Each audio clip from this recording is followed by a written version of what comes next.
Praise the Lord. This is Dr. C. Dexter Wise III, and welcome back to the video version of Every Day with Dr. Wise, where you get a mighty message in about 3 minutes or less.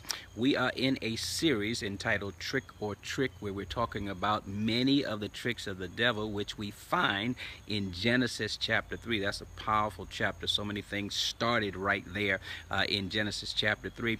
And today the trick that we're talking about is that the devil calls God a liar. He calls God a liar. And right there, you want to slap him right there because he called God a liar. But why is this a trick?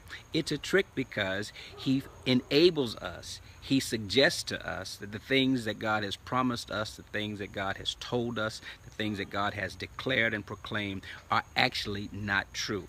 And so when he approaches Eve, he asks her a question. He said, are you supposed to be eating from this tree? And she says basically to him, well, God said if we eat from the tree and even if we touch it, we're going to die. And here's what the devil says. He calls God a liar. He says, you will not die.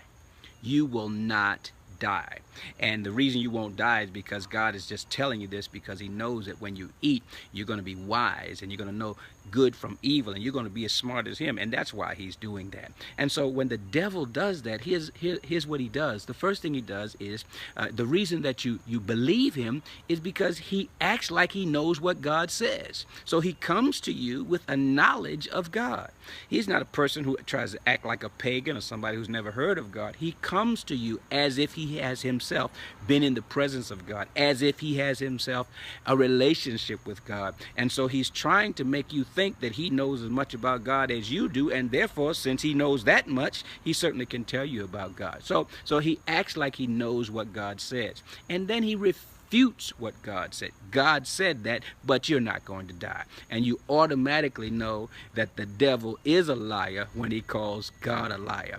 Common sense will tell you, don't listen to the devil, listen to the Lord. But what he does is he calls God a liar and he refutes God. And then he not only refutes what God says, but he takes it another step, and that is he misrepresents the motives for why God said what he said. And so he says, well, God's just jealous. He just doesn't want you to be like a God. You could be like God, you know that. You could have what God has. You could do what God does. You could be God yourself. And so that's why God doesn't want you to do that. So go ahead and eat of the fruit. And that's what he does. He uses the things that God has told us, and he turns it around as if God is trying to keep something from us. When God tells us not to do something, it's to protect us from the negative consequences. The devil knows that.